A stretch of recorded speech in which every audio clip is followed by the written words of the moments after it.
देखिए, ये जो मसला है, जो ऑनरेबल हाई कोर्ट ने कुछ दिन पहले सीपीएस के मसले पर अपना वर्डिक्ट सुनाया है, उसमें जो 2006 का कानून है, जिसके तहत चीफ पार्लियामेंट्री सेक्रेटरीज की प्रदेश के अंदर अपॉइंटमेंट की गई है, उसको निरस्त करार दिया गया है और उसके खिलाफ हमारी सरकार एसएलपी के फॉर्म में एक पिटिशन जो है वो हाई कोर्ट सुप्रीम कोर्ट में दाखिल करेगी और वहां पे कानूनी लड़ाई लड़ेगी।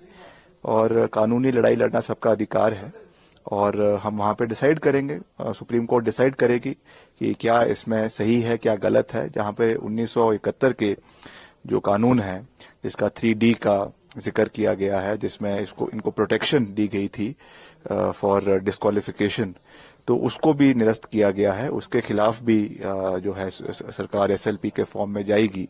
मगर हमने ये देखना है कि जिस दिन ये अनाउंसमेंट हुई उसी समय ये सब सीपीएस अपने पोजीशन से हट गए, whether by the order of court, और अगर वैसे नहीं होता तो वैसे भी उन्होंने अपने पद से इस्तीफा देना था।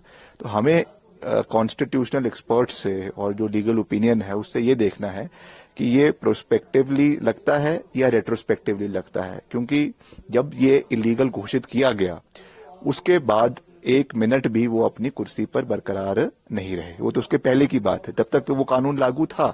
जैसे ही उसको अनकॉन्स्टिट्यूशनल घोषित किया गया उसके बाद उन्होंने अपनी पोजीशन को छोड़ दिया है। तो ये अब एक लीगल फॉर्मेट है इसका और लीगली इस लड़ाई को सुप्रीम कोर्ट में लड़ा जाएगा और देखेंगे आने वाले समय में क्या बनता है। मगर इसको लीगली के साथ साथ एक राजनीतिक रूप से भी इस लड़ाई को हमने लड़ना है। बैटल ऑफ परसेप्शन है, क्योंकि भाजपा जब से विपक्ष में गई है तब से किसी न किसी तरीके से इस चुनी हुई सरकार को गिराने का प्रयास कर रही है। कभी विधायकों का स्विच ओवर है, कभी राज्यसभा के इलेक्शंस है, अब ये एक नया मसला है। तो इसको हम लड़ेंगे, पॉलिटिकली भी इस लड़ाई को लड़ेंगे।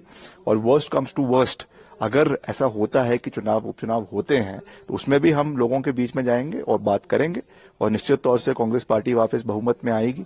हमको तो फिर भी वर्स्ट टू वर्स्ट सिचुएशन में भी एक एमएलए की आवश्यकता है, मगर उनको तो फिर भी जो है कम से कम 9 विधायकों को या जो है 5-6 विधायकों को जिताने की बात है।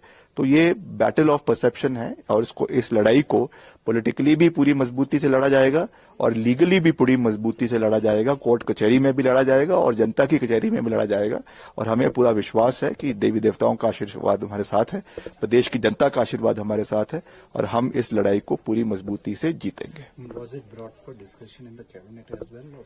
हाँ जी, इस पे थोड़ा इनफॉर्मल डिस्कशन हुआ है और सभी ने अपनी अपनी राय रखी है। अल्टीमेटली ये डिसाइड किया गया है, जैसा मैंने कहा, कि इसको एसएलपी के फॉर्म में इसको चैलेंज किया जाएगा और जितने भी बेस्ट लीगल लिमिनरीज है हमारे पार्टी के या वैसे भी और जो दिल्ली में वरिष्ठ अधिवक्ता है सुप्रीम कोर्ट के, उनको इसमें एंगेज किया जाएगा, उनसे चर्चा की जाएगी और जैसा वो गाइड करते हैं उसके हिसाब से इसको सुप्रीम कोर्ट में लड़ा जाएगा। जो गवर्नर